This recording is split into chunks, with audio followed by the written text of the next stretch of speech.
Pessoal, tudo bem? A gente vai começar agora, né, a dar continuidade sobre o estudo da protocolo, né, do protocolo para tomografia do crânio.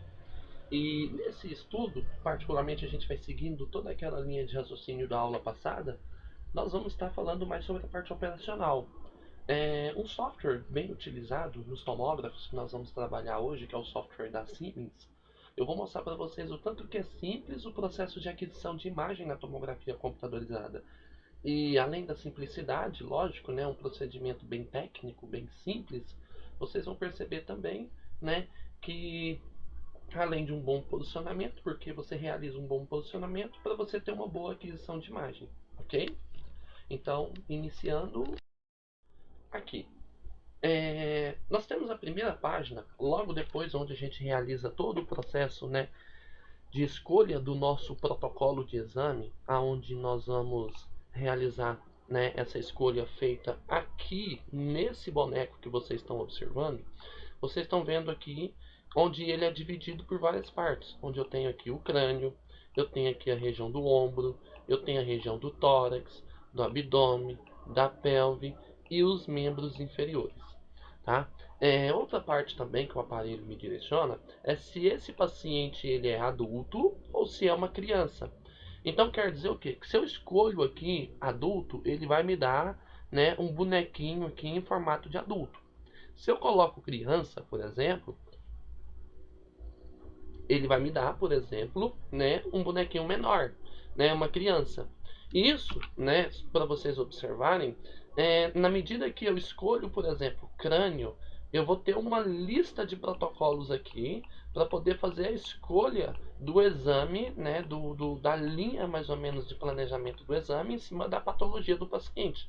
Então vamos supor que é um crânio, né, de uma rotina, por exemplo. Então eu escolho um crânio rotina para um paciente que possui, por exemplo, uma cefaleia, e em cima dessa cefaleia, né, eu vou realizar o procedimento. Na aula passada, a gente viu a questão do posicionamento do paciente. Então, nós temos várias formas aqui da gente demonstrar para o aparelho o posicionamento desse paciente. Então eu tenho paciente, por exemplo, que está em decúbito dorsal, mas a cabeça está entrando primeiro no guente. Eu tenho paciente em decúbito ventral, paciente em decúbito lateral direito, decúbito lateral esquerdo, todos eles com a cabeça entrando primeiro para onde? Para a região do guente. E eu tenho outro, né, posicionamento onde os pés entram primeiro em decúbito dorsal, em decúbito ventral, decúbito lateral, né, direito, decúbito lateral esquerdo. Tudo bem? Então, eu preciso identificar perfeitamente o posicionamento do paciente aqui, justamente para que eu possa ter uma boa aquisição de imagem. Por quê? Se eu coloco o paciente em decúbito dorsal, né, e identifico como decúbito ventral, o que vai acontecer com a imagem? Vai acabar invertendo. O que é direito acaba virando esquerdo, o que é direito, que é esquerdo acaba ficando na direita. Então, você tem ali uma inversão, né, dos lados. Isso não pode acontecer, ok? Então, depois que você fez esse processo, você aperta OK. Apertando OK, a gente já vai ter aqui, né, essa janelinha aqui de baixo, especificando a parte inicial do exame, que é chamado de topograma. Todo exame de tomografia computadorizado, né, nós precisamos realizar primeiramente o topograma. E para a realização da TC do tórax, a gente tem que observar que a posição do topograma ela tem que vir de forma lateral. Isso quer dizer o quê? Que quando eu realizar o topograma, eu vou ter a imagem do crânio em perfil. Isso quer dizer que eu, né, em perfil, eu consigo ver melhor toda, né, a abertura da calota craniana do que se eu estivesse observando de frente, né, como se fosse em AP. Porque AP eu vou ver a face do paciente, eu vou ver o osso frontal, mas eu não tenho segurança do osso occipital. Então, o melhor posicionamento, né, que vocês vão ver, vocês vão realizar o posicionamento, mas o topograma ele tem que ser oferecido em perfil, em lateral, tá? Eu tenho aqui, né, o quantitativo de MAS, eu tenho o quantitativo de KV para a realização desse topograma. Tudo bem? Mas quando eu tenho essa janelinha aqui que está escolhida, né, eu vou ter esses dados. Quando eu clicar embaixo aqui na primeira aquisição do crânio sem contraste, eu vou abrir uma outra janela dessa daqui. Então isso significa o quê? Que os parâmetros eles vão mudarem. Mas como a primeira parte do exame, ela é um exame, né, onde nós vamos realizar o topograma, então nós vamos realizar aqui né, o topograma, onde vai especificar o lado, né, onde vai aparecer de forma lateral, ok? Então, né, eu fiz, né, todos os parâmetros, né, aqui dentro, aquilo que eu falei para vocês, aquilo que eu queria, escolhi na parte perfil e agora eu vou realizar o que? O topograma. Quando o aparelho fala aperta Start, significa o mesmo que apertar aqui o símbolo, né, da exposição. Todo o aparelho de tomografia computadorizada, eu consigo, né, eu realizo aqui, né, o início do exame aplicando aqui esse botão da exposição. Então, quando eu aperto Start, significa o quê? Que eu vou aplicar a radiação, ok? Então, eu aperto a radiação e quando eu apertar a radiação, eu vou ter a primeira imagem de topograma. E tá aqui, né, a primeira imagem do topograma. Vocês estão percebendo que eu tenho a primeira imagem e eu preciso aqui, quando eu clico nesse botãozinho aqui, o aparelho vai me oferecer uma ferramenta aonde eu vou colimar essa região do crânio, que é a região do meu interesse de estudo. Então eu preciso fazer essa colimação, eu preciso fazer essa abertura, esse campo de estudo dessa região do crânio, onde os cortes devem iniciar sempre na região da altura da atlanta occipital, no sentido da atlanta occipital, no início da atlanta occipital, até o término que é a região da convexidade cerebral, ou seja, no vértice da calota craniana. Então os cortes sempre vão ser de baixo para cima. Tá? Para a realização da tomografia do crânio, independente se é sem contraste, se é com contraste, então sempre de baixo para cima, tudo bem? Então eu já vou realizar aqui, né, o meu topograma, tudo bem? Passando para o próximo slide aqui, vocês vão ver que meu topograma já foi feito, né? E essa setinha que vocês estão vendo aqui é o que vai identificar que os cortes eles iniciarão, né, de baixo para cima, tá? Sempre de baixo para cima. Então eu tenho aqui o crânio sem contraste, né, que é o protocolo utilizado aqui. Esse delay de 3 segundos é o tempo que eu tenho a partir do momento que eu aperto aquele botão do Start, que é o botão do trifólio da radiação, né? Quando eu aperto aquele botão, eu tenho 3 segundos para começar a iniciar os cortes. Então esse delay é chamado de delay de 3 segundos. Tá? Eu tenho aqui, né, mais ou menos aqui o quantitativo de KV e o quantitativo de MAS. Vocês estão percebendo que o MAS ele é muito maior do que o MAS oferecido para a realização do topograma. Então isso significa o quê? Que nos cortes eu terei um quantitativo maior de radiação, um quantitativo maior também de exposição pelo KV. Tá? Então vocês observando aqui, a partir do momento que eu realizei todos esses parâmetros, né, que eu preciso, principalmente aqui o campo de colimação, o campo de estudo, né, da minha estrutura anatômica, eu venho aqui e aperto esse botãozinho para carregar, né, que é o load. Então eu venho aqui e carrego, tá? Eu venho aqui e carrego. A partir do momento que vocês observarem que essa setinha ela não está para cima, vamos supor que ela esteja para baixo. É bem simples, tá? Vocês venham aqui nessa região onde está escrito caldo cranial. Caldo cranial por quê? Porque está iniciando na caudal e vai terminar na região cranial. Está começando na parte de baixo e vai terminar na parte de cima. Aí vocês entram nessa, né, nesse botãozinho aqui e escolham a parte de caldo cranial, ok? Tá. A partir do momento que eu delimitei tudo, todos os parâmetros, tá? O aparelho vai pedir para eu apertar, né, o botão Move. O botão Move é o botão que está localizado naquele console que eu mostrei para vocês.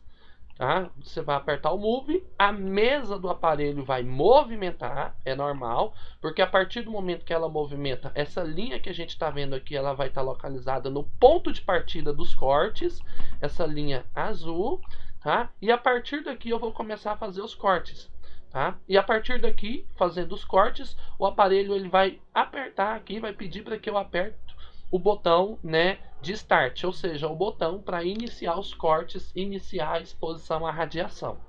Então, né, quando chega nessa parte, já é a parte praticamente onde a gente só aperta o botão para o aparelho poder realizar as aquisições. mesmo aqui chegando no Start, se eu quiser modificar algum parâmetro aqui, não tem problema nenhum, tá? Modificar, por exemplo, o número de imagens aqui, modificar o tempo de exposição, né? Então não tem problema nenhum, mas é importante que a partir do momento que você dá o Start aqui, vai começar a fazer o quê? Vai começar a fazer os cortes, vai começar a fazer as aquisições de imagem. E nessas aquisições, uma vez que você realizou, acabou, tá? Se, por exemplo, você tinha que mudar alguma coisa, aí já era. Então, é importante que você faça toda essa verificação antes, e o mais importante eu passo para vocês.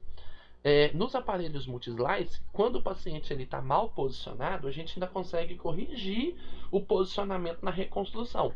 Já os aparelhos mais antigos, não. Então, do jeitinho que você faz, é do jeitinho que a imagem vai ficar. Tudo bem? Então, nesse caso, nos aparelhos multi-slice, a gente já tem assim, pelo menos um conforto maior, porque a gente pode corrigir algumas coisas. Já na outra tecnologia passada, não. Aqui, né, vocês estão observando, lembra da linha azul? Ela está subindo. Então, essa altura dessa linha que está aqui, ó, tá, opa, coloquei muito, deixa eu apagar.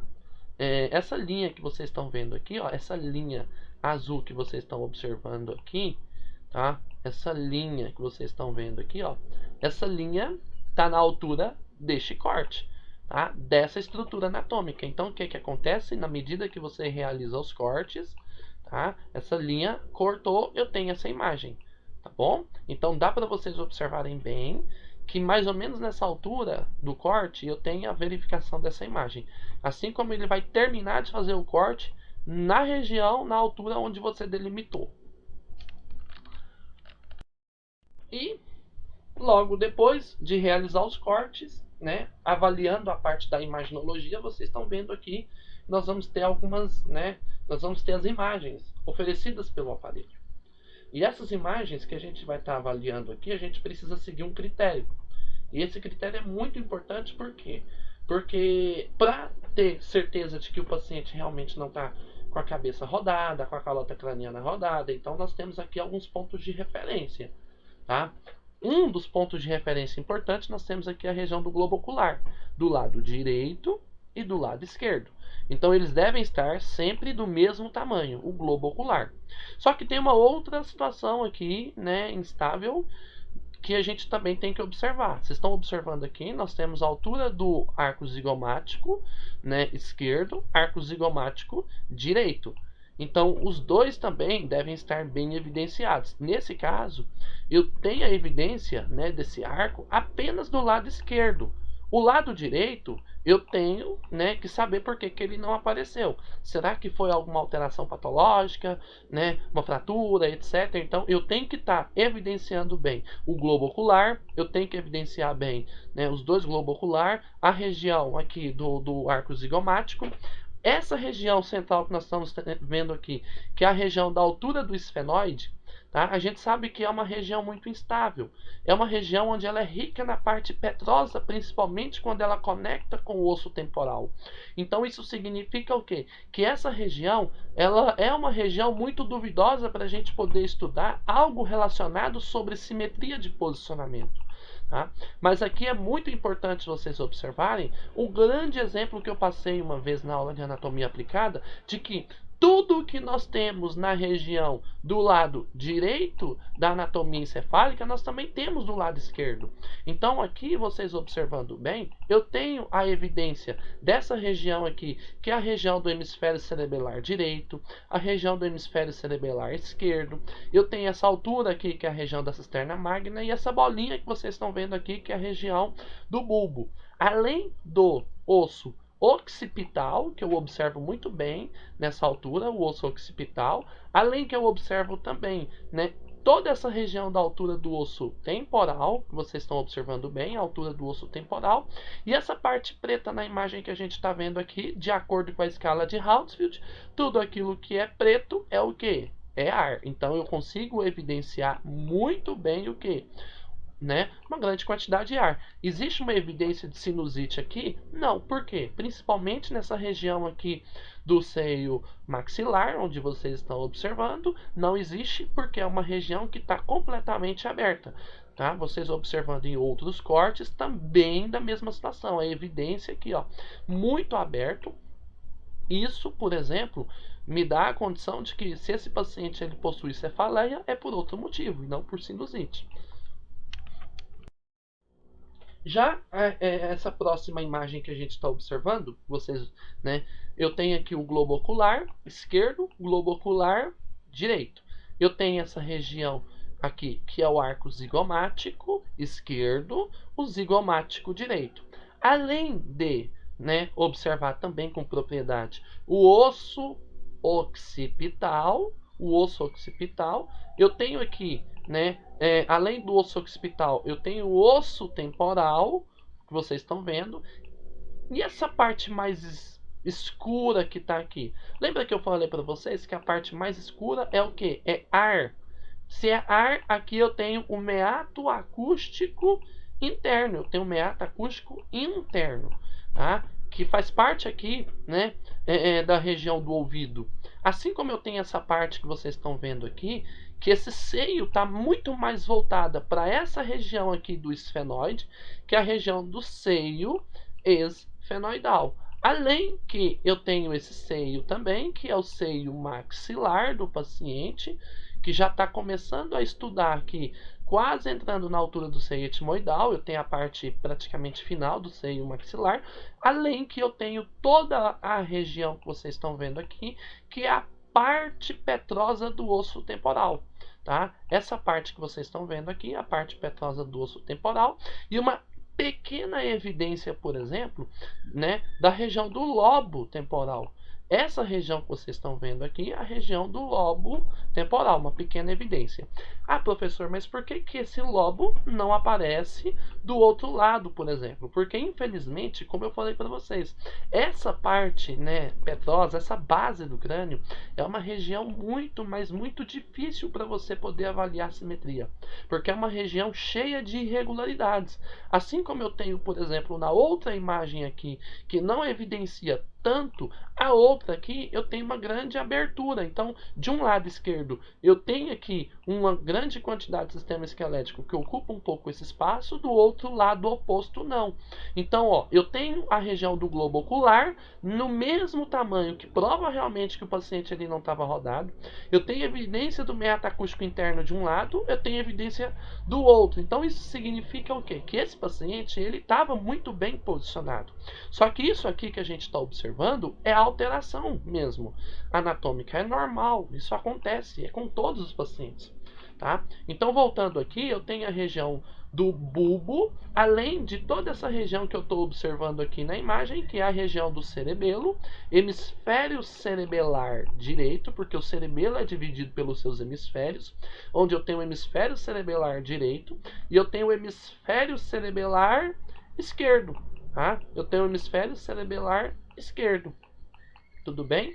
E nessa partezinha preta que eu estou vendo aqui, a região da cisterna magna, tá? E a junção entre os dois hemisférios, eu tenho a região do vernis, o vernis do cerebelo, que é uma região, é como se fosse ali, né, a união entre os dois hemisférios cerebelares. Tudo bem? Então, aqui, né, dá para vocês evidenciarem bem essa região aqui da altura do bulbo e também a região da altura aqui do cerebelo, o hemisfério direito, o hemisfério esquerdo e a altura aqui da região do vernis, além da parte aqui que a gente está avaliando, que é a cisterna magna. Tá bom? Passando para a próxima imagem, avaliando aqui, né, algumas estruturas básicas, vocês observando, eu tenho a altura do seio etimoidal, né, eu tenho aqui a região da altura do seio etimoidal, justamente porque eu tenho nessa região aqui, né, o próprio etimoide.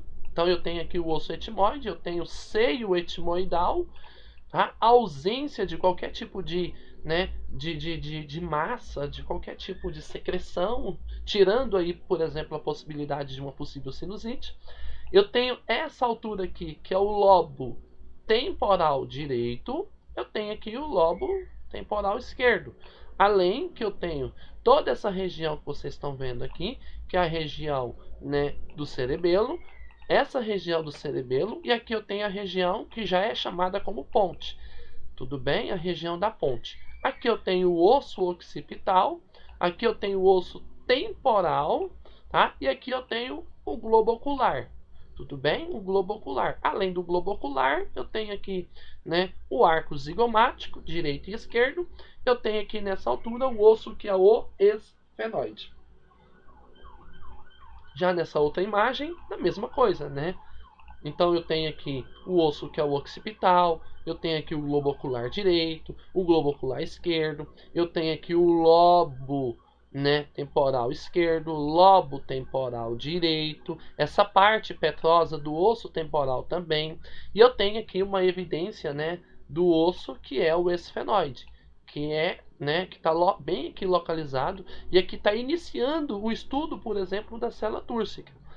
Além que eu tenho esse seio, que é chamado de seio etimoidal, tá? Aqui nós estamos iniciando o estudo do osso frontal, e aqui nós temos o arco zigomático esquerdo, o arco zigomático direito.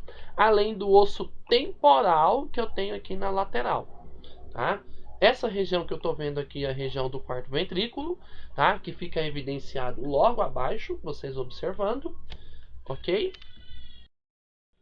E dando continuidade, né? Eu tenho aqui como uma imagem aqui que vocês estão observando essa região aqui, que é a célula túrcica.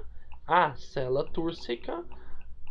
Além da célula túrcica, dentro da célula túrcica, eu tenho aqui uma glândula de grande importância que é a hipófise, né? A hipófise, que também pode ser chamada como glândula pituitária. Então eu tenho aqui a hipófise.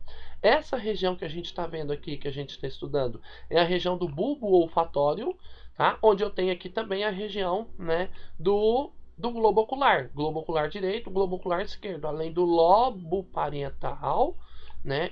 Lobo temporal direito, lobo temporal esquerdo, tá? E essa região mais escura que a gente está vendo, a região aqui do seio esfenoidal. Tudo bem? Aqui eu já tenho uma evidência maior, tá? Do bulbo olfatório. Essa parte que a gente está observando aqui trata-se de arteríolas aqui da região do sistema encefálico, porque trata-se de um exame que foi feito com contraste, tá? A evidência do meio de contraste nas estruturas, vocês observando. Eu tenho aqui a região do bulbo olfatório, tá? Esse bulbo olfatório que vocês estão vendo aqui, né? Logo adiante nós temos aqui esse seio que é chamado de seio frontal, o seio frontal, tá? E, né, a região aqui da região aqui do temporal direito, temporal esquerdo, occipital, ok? Tá? Aqui também a mesma coisa, eu tenho aqui, né, o seio frontal do paciente. Eu tenho aqui a altura dessa região, é a altura aqui que eu tenho a altura do mesencéfalo. Essa região do mesencéfalo, nessa altura da região do mesencéfalo, é a região ali onde a gente tem ali, por exemplo, ali a região do tálamo, do hipotálamo, né? São regiões bem sensíveis. E nessa altura também são regiões, por exemplo, onde nós temos ali a conexão ali diretamente com a região do sistema nervoso central. Então eu tenho aqui, por exemplo, né, essa região que é uma região muito sensível, além que a gente está observando aqui, né, a região do seio frontal, nós estamos observando aqui o osso occipital, né, já a altura do osso, né, a transição do osso temporal com o osso parietal, ok? E como uma forma muito importante, que a gente já começa a estudar bem aqui a região, né, dos ventrículos, que é uma região muito importante para a gente poder avaliar. Toda tomografia computadorizada é necessário a evidência dessa região dos ventrículos. E vocês estão percebendo que os ventrículos eles têm que aparecer de uma forma muito assim, né? Se aparece o lado direito, também tem que aparecer o lado esquerdo. Aparecer o lado direito, também aparece o lado esquerdo.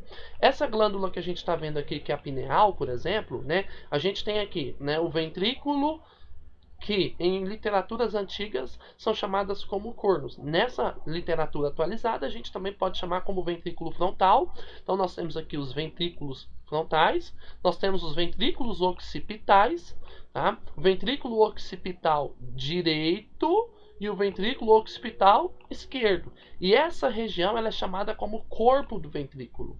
Tá? Esse ventrículo aqui, existe uma quantidade de líquido que compõe esse ventrículo, que é o líquido encéfalo-raquidiano. Então, essa região, por exemplo, ela é filtrada por estruturas anatômicas que são chamadas como os plexos coroides, que fazem todo o processo de filtragem desse líquido.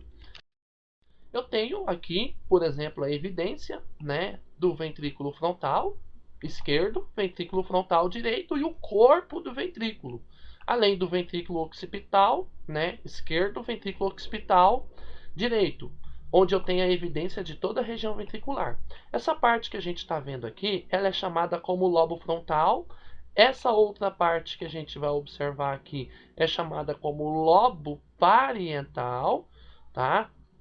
Nós temos o lobo parietal, mais puxadinho mais para o lado aqui, deixa eu passar, né? Eu tenho aqui o lobo parietal e toda essa região, né? Opa, um pouquinho mais para cá. Essa região que a gente viu aqui é o lobo frontal do nosso paciente, né? Todo o restante aqui, o lobo frontal do nosso paciente. Então eu tenho o lobo frontal, porque aqui eu tenho o osso frontal, eu tenho aqui o osso temporal, ou desculpa, parietal, e aqui eu tenho o osso occipital. Então, mostrando aqui que nós também temos o lobo occipital. Nós temos o lobo occipital, nós temos o lobo parietal, nós temos o lobo parietal também, nós temos o lobo frontal. E no meio, nós temos essa estrutura do meio, que é a região ventricular. Ventrículo occipital, estou subindo para o corpo do ventrículo e agora cheguei no ventrículo frontal. Tá? Então, essa estrutura que a gente está vendo aqui é a região do ventrículo. Então, ventrículo occipital, corpo do ventrículo e ventrículo frontal.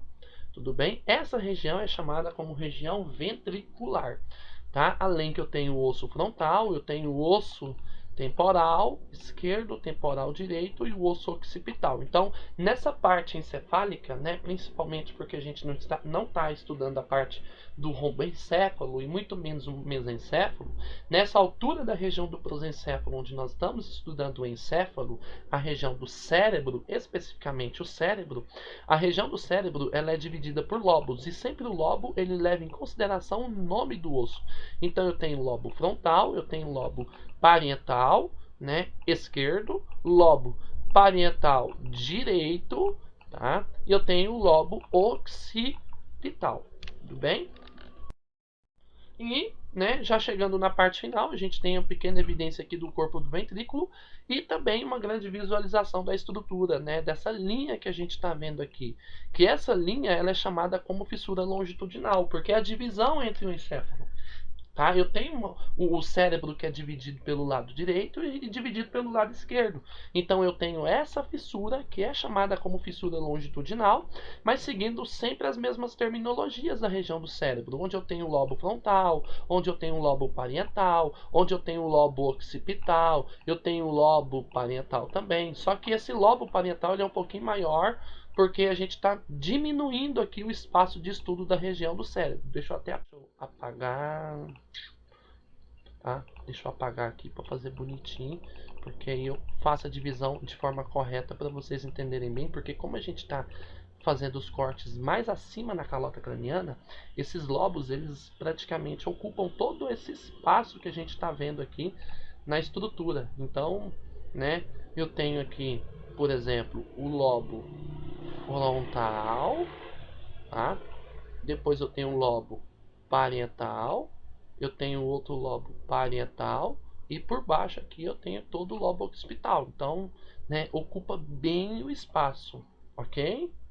Tá? Porque tudo isso aqui que a gente está vendo aqui são lobos e cada lobo, por exemplo, próximo ao seu osso. Eu tenho aqui também, né, finalizando a fissura longitudinal, tá? Essa fissura mostrando a divisão entre os dois encéfalos e aqui a evidência dela.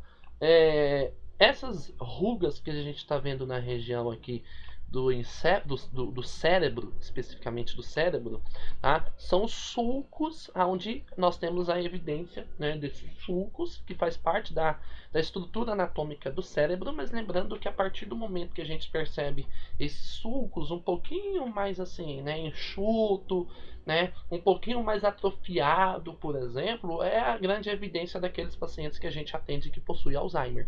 Porque geralmente o diagnóstico de Alzheimer a gente consegue chegar, né, nessa avaliação. Mas uma grande sugestão é que esse tipo de exame ele é muito bem estudado na ressonância magnética.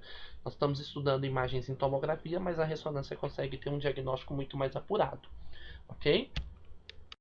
Então, pessoal, eu agradeço, né, mais uma aula, mais uma aula remota com vocês.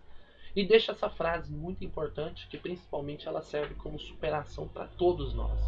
Cada cicatriz que temos é a confirmação, né, que uma ferida sara. Com certeza.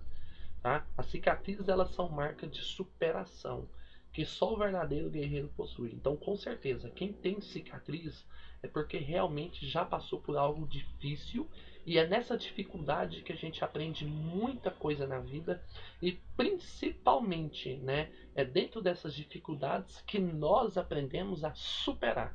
E é em cima de uma superação que é uma grande atribuição de um guerreiro. Então, com certeza, né, continue a luta de vocês. Agradeço imensamente a oportunidade de estar aqui com vocês nessa aula remota, tá? Um abraço para vocês. Estarei disponível, né, para discutir o assunto com vocês aí no nosso horário de aula, onde eu estarei disponível na plataforma. Um abraço, fica com Deus, até a próxima.